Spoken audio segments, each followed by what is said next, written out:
The father kept thinking of an answer, but the daughter had already prepared the next question, the funniest question battle at home. Professor Marcus Wellington had faced the world's sharpest minds. He debated philosophers at Oxford, sparred with theoretical physicists at MIT, and once spent 6 hours in a heated discussion about the nature of consciousness with a room full of neuroscientists. He held 3 PhDs, had written 12 books, and was regularly invited to speak at international conferences. None of that had prepared him for his 8-year-old daughter, Luna. It started on a perfectly ordinary Tuesday evening. Marcus was in his study, attempting to finish a research paper on quantum mechanics, when Luna burst through the door with a kind of energy that suggested she'd just discovered the meaning of life. "Daddy," she announced, planting herself in front of his mahogany desk with her hands on her hips. "I have questions." Marcus smiled indulgently, removing his reading glasses. "Of course, sweetheart. What would you like to know? Why is the sky blue?" That's easy," Marcus said, relieved. He'd answered this one 100 times. Well, sunlight is made of all different colors, and when it enters Earth's atmosphere, it collides with air molecules. Blue light has a shorter wavelength, so it scatters more easily in all directions, which is why. But why is it blue and not purple? Purple has an even shorter wavelength. Marcus paused. Well, yes, but you see, our eyes are more sensitive to blue, and there's also less violet light in sunlight to begin with, and the atmosphere absorbs. So really it should look violet, but we just can't see it properly? In a manner of speaking, yes, but why can't we see it properly? Are our eyes broken? No, darling, evolution just. Why did evolution make our eyes bad at seeing purple? Marcus opened his mouth, then closed it. He could feel his carefully structured answer crumbling. That's a complicated question about evolutionary biology and what? Luna's eyes sparkled with genuine curiosity and something else, something that looked suspiciously like mischief. And many factors, Marcus finished weakly. Like what factors?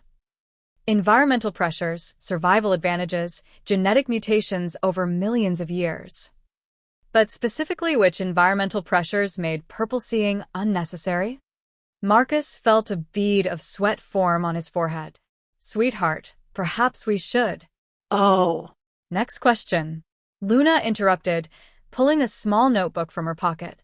Marcus's eyes widened as he realized it was filled with her crayon handwriting.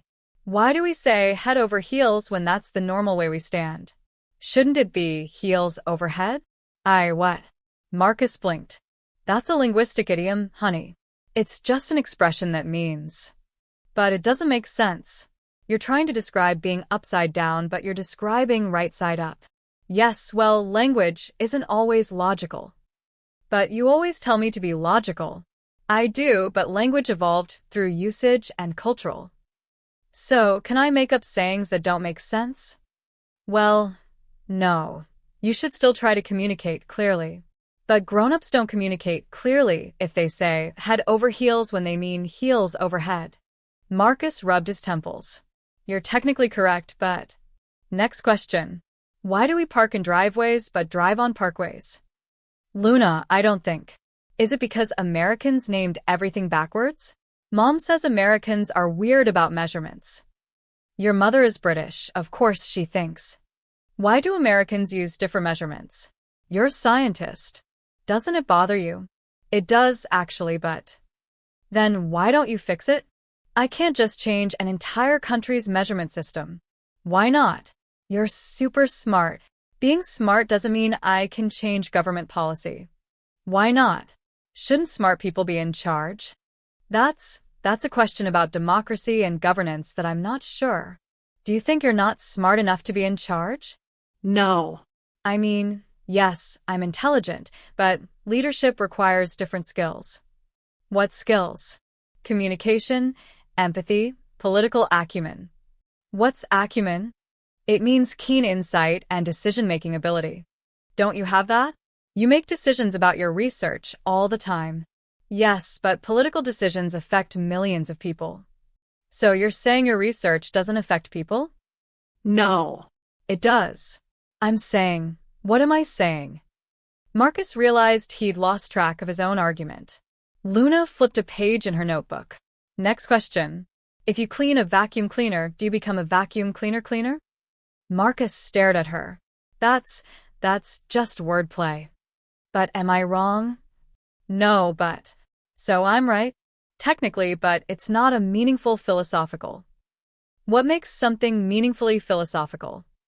Questions that examine fundamental truths about existence, knowledge, values. Isn't language existence? We exist, and we use language, so isn't a question about language a question about existence? Marcus felt like he was drowning. Darling, can we perhaps take a break? Why? Are you tired? Yes, actually. But it's only 7 p.m. You always say you do your best thinking in the evening. I do, but... So, you lied about when you do your best thinking? I didn't lie. Circumstances vary. What circumstances? The mental demands of different tasks. Is talking to me more mentally demanding than your research? I didn't say that. You implied it. Where did you learn about implication? You taught me. You said to listen to what people don't say, not just what they do say. Marcus realized his daughter had turned his own parenting wisdom against him. I'm beginning to regret that lesson. Luna grinned wickedly. Next question. Why is it called a building if it's already built? Shouldn't it be called a built? English is my second language, and even I know that's just how gerunds work. What's a gerund? A verb form that functions as a noun. Why does English have verb forms that function as nouns? Why not just have more nouns? Because language needs to be flexible to express complex ideas. But isn't having verbs that pretend to be nouns just confusing? It's not pretending, it's grammatical function. But if it walks like a noun and talks like a noun, it's still a gerund. You're getting upset, Luna observed clinically. I'm not upset. I'm just energetically explaining. That sounds like being upset with extra steps. Where did you hear that phrase? You say it all the time about bureaucracy. Marcus took a deep breath. Okay. One question at a time, slowly. Okay. Luna said brightly. Why do feet smell but noses run? Luna. What? It's a valid question. Marcus stood up and began pacing. These aren't real questions.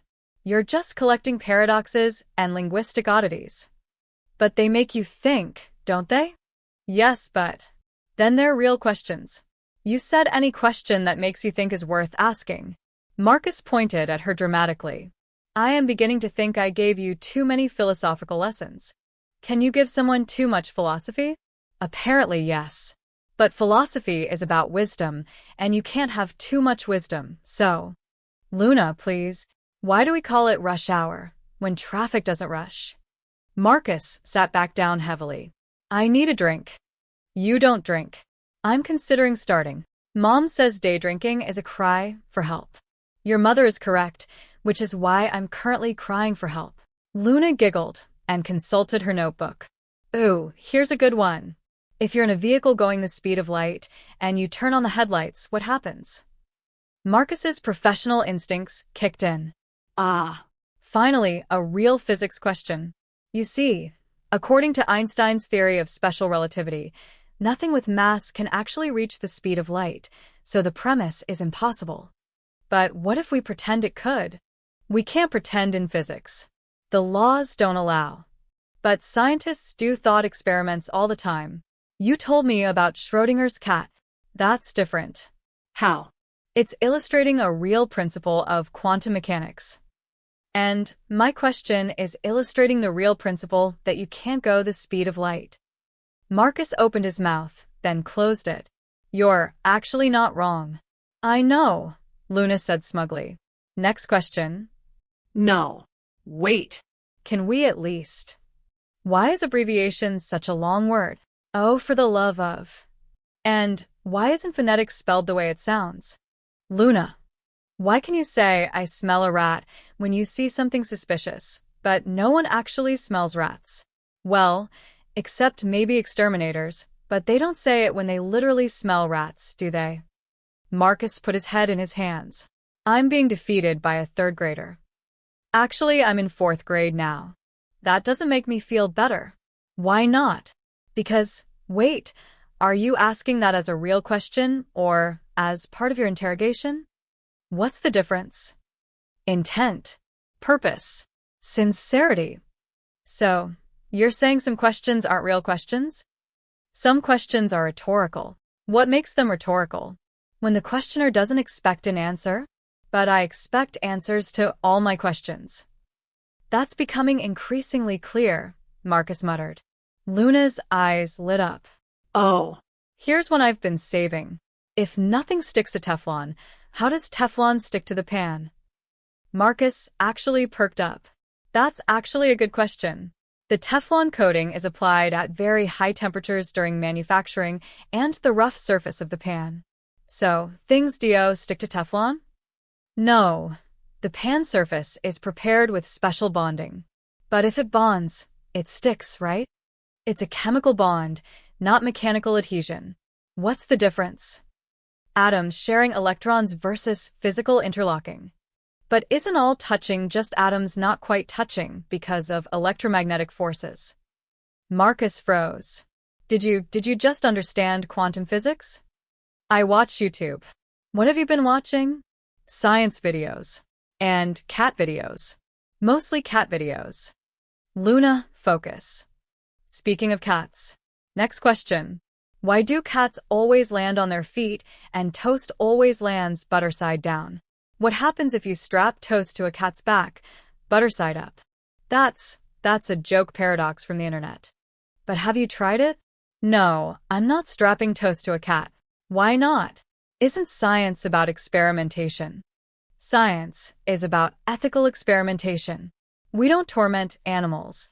Mom's cat wouldn't be tormented. He loves attention. He would not love having toast strapped to him. How do you know? Have you asked him? I can't ask a cat. Why not? You talk to him all the time. I've heard you. That's different. I don't expect actual answers. So, when you ask the cat questions, they're rhetorical? Yes. But you just said rhetorical questions aren't real questions. In the context of philosophical discourse. So, talking to the cat isn't philosophical discourse? Luna. The study door opened and Marcus's wife, Eleanor, poked her head in. Everything all right in here? I heard shouting. Mom, Luna said cheerfully. Daddy's teaching me critical thinking. It sounds like you're torturing your father, Eleanor observed with a smirk. I'm asking questions. He said I should always ask questions. Eleanor looked at her husband's disheveled appearance. How long has this been going on? Marcus checked his watch. 23 minutes. 23 minutes. It feels like hours. Time is relative, Daddy. You taught me that too. Eleanor laughed. What started this? I asked why the sky is blue. And it escalated from there, Marcus said weakly. Did you ask her why she was asking? I know. I just started answering. Marcus looked at his daughter suspiciously. Luna, why are you asking all these questions? Luna shrugged innocently. We have show and tell on Friday. Mrs. Peterson said I could do a presentation on anything. I'm calling it questions my genius dad couldn't answer. Marcus's jaw dropped. This is for school. I'm already up to question 37. 37. I thought we were on question 15. I've been asking follow-up questions. Those count too. Eleanor was trying very hard not to laugh. That's quite clever, actually. She set a trap for me in my own home. Our home, Eleanor corrected. And I think it's wonderful that she's so curious. She's not curious. She's strategic. She's weaponized inquiry. Luna looked thoughtful. Can you weaponize inquiry? That sounds cool. You're already doing it. So, I invented something? Will it be named after me? Like the Luna inquiry weapon. It's not an invention, it's a tactic. What's the difference between an invention and a tactic? Marcus pointed at her. You're doing it again. Doing what? The thing. The question thing. Asking questions? The weaponized version. Eleanor sat down on the armchair. I've got to see how this plays out. Continue, Luna. Luna beamed and flipped through her notebook. Okay. Why is there Braille on drive-through ATMs? Marcus looked at his wife desperately. Help me. You're the one with 3 PhDs, darling. They're in physics, not defending against 8-year-old philosophers. 4 PhDs, Luna corrected. You got the honorary one last year. How do you even remember that? I pay attention. Unlike when you forget to pick me up from soccer practice. That was one time, and there was an emergency faculty meeting. Which is more important, faculty meetings or your daughter? Eleanor snorted with laughter. She's got you there. Whose side are you on? Marcus demanded. Hers, obviously. She's much funnier than you right now. Luna high-fived her mother. Next question. If you try to fail and succeed, which have you done? Marcus clutched his hair. That's a logical paradox with no real answer. So you can't answer it? It's not that I can't, it's that there isn't. So some questions don't have answers? Some questions are malformed. What makes a question malformed? When it contains contradictory premises. But life contains contradictory things all the time. You said quantum physics is full of contradictions. Apparent contradictions that resolve at different scales. So, my question might resolve at a different scale? What scale? It's a linguistic paradox. Maybe the scale of intention versus outcome? Marcus stared at his daughter. That's actually insightful. Luna grinned. Next question. No. No. We need to establish some ground rules. What ground rules? One question at a time. You have to let me finish answering, and no follow-up questions until I'm completely done. But what if I don't understand your answer? Then you ask for clarification, not a new question. What's the difference between a clarification question and a new question? One seeks to understand the answer I already gave. The other tries to, wait, are you doing it again? Luna's innocent expression was almost convincing. Doing what? Eleanor was openly laughing now. Marcus, I think you should just surrender. I am a decorated academic. I don't surrender to children. I'm not just a child, I'm your child, Luna pointed out. Which means I inherited your stubbornness. And your mother's cunning, apparently. Thank you, Eleanor said cheerfully. Marcus took several deep breaths. Okay. One more question, and then you have to promise to let me finish my work. Luna nodded solemnly. One more question. But it's a big one. I'm ready. Hit me with your best shot. Luna closed her notebook and looked her father directly in the eye. Why do you spend so much time trying to answer questions about the universe that might not matter, but you get frustrated when I ask questions about things we experience every day? The room fell silent. Marcus felt something shift in his chest. He looked at his daughter, really looked at her, and saw not just a precocious child playing games, but a genuinely curious mind grappling with the inconsistencies of the world around her. He got up from his desk, walked around it, and knelt down to Luna's level. That, he said softly, is the best question you've asked all night. Luna tilted her head. Really? Really? And I think the answer is that I've gotten so used to the everyday paradoxes that I stopped seeing them as questions worth asking. But you're right, they matter just as much as the big cosmic questions. Maybe more, because we live with them every single day. So, you're saying I should keep asking questions? Marcus smiled. I'm saying I should keep listening better. And maybe you could help me with my research sometimes. If you can spot the logical holes in language and everyday life, you might be able to spot them in my theories too. Luna's eyes went wide. Really? I could help with your science. Well, you have to learn a lot more physics first. But yes, critical thinking is critical thinking, whether you're applying it to why we say head over heels or why particles behave differently when observed. Can we start tomorrow? Tomorrow I have faculty meetings all day. But this weekend, we could. Do faculty meetings have more contradictions than everyday life? Marcus laughed. Oh, so many more. Can I come observe one? For research? Absolutely not. Why not? Because I want you to retain your faith in humanity. Eleanor stood up. All right, Luna, time for bed. You've thoroughly defeated your father. Luna hugged Marcus tightly. I wasn't trying to defeat you, Daddy. I just wanted to understand things. Marcus hugged her back. I know, sweetheart. And you helped me understand something too, that I take myself way too seriously sometimes. As Luna headed toward the door, she turned back. Daddy. Yes. Do you think Mrs. Peterson will give me an A? On your presentation about questions I couldn't answer? Yeah. Marcus grinned. I think you're going to blow her mind. After Luna left with Eleanor, Marcus sat back at his desk and looked at his research paper. The equations that had seemed so important an hour ago now looked almost quaint. He picked up his phone and texted his department head. Might be late on the quantum paper. Family emergency, the philosophical kind. Then he opened a fresh document and began typing. The importance of questioning the mundane. What my daughter taught me about scientific inquiry. He smiled as he wrote. Maybe being defeated wasn't so bad after all. Down the hall, Luna was already in bed, adding to her notebook. Tomorrow's questions. Why do we bake cookies but cook bacon? Why is dyslexic hard to spell? If the professor of psychology goes insane, who examines him? She fell asleep grinning, already looking forward to next Tuesday evening. Eleanor peeked in on her daughter, saw the notebook, and chuckled quietly. Then she went to find her husband. She's got another notebook, Eleanor warned him. Marcus looked up from his writing. I know. I saw it. And you're okay with this? I'm terrified, but also kind of proud. She's definitely your daughter. And yours. The questions are mine, but the tactical deployment is pure you. Eleanor kissed the top of his head.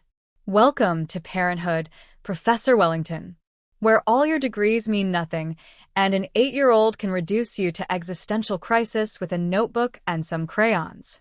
4. Marcus corrected absently. What? She's technically 9 in 3 weeks. Time is moving too fast. It is. Before you know it, she'll be asking questions about quantum mechanics instead of linguistic paradoxes. Actually, Marcus said thoughtfully, I'm not sure those are different things anymore. Eleanor laughed. She's got you thinking differently already. She does. And you know what? I think I'm going to submit this paper about everyday questions to the journal. Really? It's quite a departure from your usual work. Maybe that's exactly why I should do it. Challenge assumptions. Question the mundane. Isn't that what science is supposed to be about? That's what fatherhood is about too, Eleanor said. Learning from the people we're supposed to be teaching. Marcus nodded, looking down the hall toward Luna's room. Best education I've ever had. And in the quiet of that Tuesday night, in a house full of questions and laughter and love, Professor Marcus Wellington learned that sometimes the greatest wisdom comes not from having all the answers, but from having someone who cares enough to ask better questions. Though he still wasn't entirely sure about the vacuum cleaner thing. That one was going to haunt him,